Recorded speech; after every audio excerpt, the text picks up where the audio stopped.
Time for the latest in the world of K-sports. We've had some very significant sports news over the past couple of weeks, and we're joined by our sportscaster Jason Lee in the studio, who will bring us all the highlights. Hello, Jason. Hi, Jason. Also, hi, Bella. Looking good in your new purple vest. Love it. Thank you. So let's kick off with the biggest news in recent days. Sports fans are still talking about it. Son Heung-min and Tottenham won the Europa League, defeating Manchester United 1-0 in the final. Please give us the highlights. That's right. What a game it was. And certainly a huge win for both Tottenham as well as Son Heung-min. It's his first major championship in his 17-year career, certainly at the club level. And I would say that this is probably his second most important victory because, of course, he helped Korea win the gold medal of the 2018 Asian Games. That earned him, as well as everyone on that team, military exemption. So that was very big. But this win is certainly the most prestigious championship that Son Heung-min has ever achieved. Now, Jason and Bella, you too. Do you guys know who else Son Heung-min defeated in the month of May? Who else he defeated? BTS and trot singer Im Young-un in brand reputation in May after that Europa League win. There you go. Certainly well deserved for that. Yes, definitely. But let's stay with Son Heung-min. I remember seeing last week on my SNS everything. The feed was filled with Sonny and Tottenham winning championship. And I believe that this win is also very significant because it will actually help Tottenham improve for next season as well. Yeah, actually, that's a very good point because the way that the Europa League works, it's for all the good European teams that weren't good enough to get into the Champions League. And winning the Europa League, it means that Tottenham earns an automatic berth for the Champions League next year. So considering that, it's only the top 5 English Premier League teams that are in for next season, and Tottenham finished 17th this year. They really had no business being in the Champions League next season. But here's the thing. You see, a lot of players want to play in the Champions League. It's like the best of the best league, certainly when it comes to European club football. So for teams that don't qualify for the Champions League, often top players on that team will want to leave that team and join another team that did qualify for the Champions League. And the opposite, of course, holds true as well. So even though Tottenham was terrible this year, the fact that they're in the Champions League next year automatically, it's going to be a very good chance that a lot of the top players from this summer will want to transfer to Tottenham. So this is certainly a bit of a double-edged sword because it's going to make the team a lot better. It's going to be a very attractive destination for top players to want to go to. But of course, for Son Heung-min and Yang Min-hyuk, by the way, who still belongs to Tottenham, it's going to be more challenging for them to get playing time because there's going to be a lot better players joining the team for next season. But you know what they say, iron sharpens iron. So hopefully it'll help everyone improve. Tottenham will be a better team for it, and both Yang and Son will be better players as well. That's a huge deal for Tottenham and Sonny and Yang as well. And again, congrats to Son. And sticking with football on the international level, Jason, South Korea will soon resume their quest to qualify for next year's World Cup in North America. So what's the latest on that? That's right. Korea has a couple of games coming up. They travel to Iraq June 5th before hosting Kuwait on June the 10th at Seoul's World Cup Stadium in Sangam. So if Korea wins either of these matches, then they'll automatically qualify. And actually, even if they were to lose both games, they could still qualify depending on the outcome of the other games in their group. And even just a draw against Iraq next week would actually confirm Korea's ticket. So obviously, these games are very important, in particular the one in Iraq next week. And since Sonny played on Tottenham during the Europa finals, I believe we can see him on these games as well?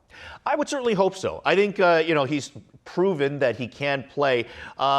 he did play limited minutes for the last 2 games that he did play for Tottenham. So I do question if he'll play full minutes against Iraq, but I would definitely expect him to play at least a little bit. One thing I will mention, however, is that head coach Hong Myung-bo did say that he wants to play guys that have been playing a lot as of late, and also those have been finding a lot of success lately. And one player that fits that mode is Chun Ji-nu of the Jeonbuk Hyundai Motors. He's currently leading the K-League 1 with 10 goals, and for that hot start, he's been rewarded with his first ever selection to the Korean senior national squad. So hopefully he'll make a name for himself. He's just 25 years old, and he's played a bit for the national under-23 team as well as the national under-20 team. But this is going to be his first time playing with the senior national squad, so maybe he'll be a bit of a late bloomer with the senior team. He was voted K-League 1 Player of the Month for April, and I think he's got a very good chance to win Player of the Month honors for May as well. So he has been on a hot streak, and hopefully he can bring some of that fresh energy to the national team because they kind of need it as of late. They haven't actually had a win in their last 3 games, so hopefully he'll be able to bring some much-needed energy.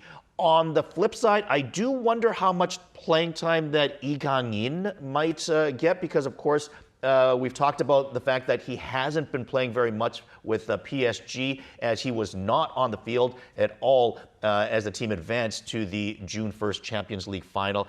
Both the semifinal games and even in the quarterfinal matches, he didn't see any minutes at all. So he's been on the bench. He made the game roster, but hasn't been playing. So we'll see if Hong Myung-bo decides to use him at all. Oh, there's lots to watch out for. And I wish, regardless of the results, of course, the results are important, but I hope it's going to be an exciting game to watch, especially the last one, which is going to be in Korea. In Seoul, yeah. So I guess many fans will be there.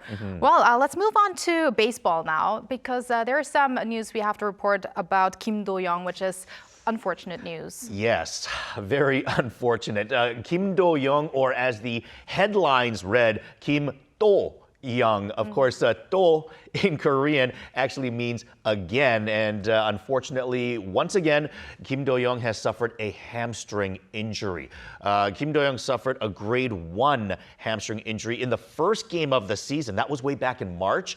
And earlier this week, he suffered a grade 2 hamstring injury, which means that there's a slight tear in the actual muscle as well. It's a little bit worse. He was stealing a base, just his 3rd attempt of the season, because he hasn't been running a lot. The team actually told him, look, don't run. We don't want you to injure yourself again. So he hadn't been running much, but needless to say, he's going to be expected to miss at least another month, perhaps even more. Certainly a very big blow to the defending champion Kia Tigers, who are currently in 8th place, and a huge loss to the KBO as, again, they're going to be missing who I would say is the most electrifying, exciting player to watch for a significant period of time. These are the defending champs. He's last year's MVP. He hit 38 home runs while stealing 40 bases, while hitting 347.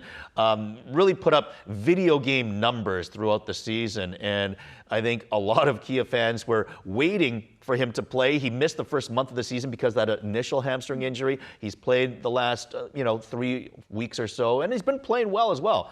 He's been hitting some home runs. He's been batting well, but unfortunately, he's going to be sidelined again for some significant time. It felt just like yesterday when we talked about his return. I know, exactly. Let's hope for his recovery soon. Yes, definitely. It is unfortunate that Kim Do-young we just lost him to the injury. But on the flip side, we will see Kim Ha-sung returning from his injury very soon.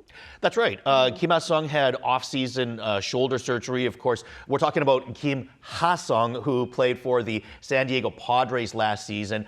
He started his rehab assignment with AAA Durham and went 2 for 2 and stole a base in his first game since undergoing off-season shoulder surgery. So Kim Ha-sung hopefully coming back soon. He signed with the Tampa Bay Rays in the offseason, and I think he should join the team probably sometime in early June, maybe mid-June, provided that he doesn't have any setbacks from his shoulder surgery. I'm sure he's going to want to get up to speed a little bit. He hasn't seen any action for a significant time. So I think probably maybe 2 to 3 weeks in the minor leagues just to get up to speed from a defense as well as offense standpoint. And yeah, we'll be closely monitoring how he does with Tampa Bay this season.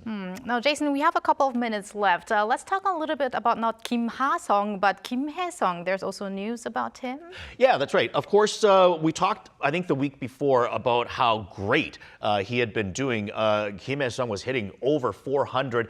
And the biggest reason that Kim Hae-sung was called up to the majors was because of injuries to Tommy Edman, Teoscar Hernandez. And the question was always, when these guys come back from injury, are they going to send Kim Hae-sung back down to AAA? And I don't believe that's going to be the case because Edman and Hernandez have both returned indeed. And instead, what the Dodgers did was they released Austin Barnes as well as Chris Taylor, who were the two longest tenured players on the Dodgers. So they cut their two biggest veterans in terms of longest time on the team in order to give more playing time to Kim Hae-sung. Now, because Tommy Edman is back, he is starting a little bit more. So Kim Hae-sung has seen his playing time, backed up a little bit, but he is still with the major league team. He is getting some bats in there as a defensive replacement, as pinch hitter, and doing,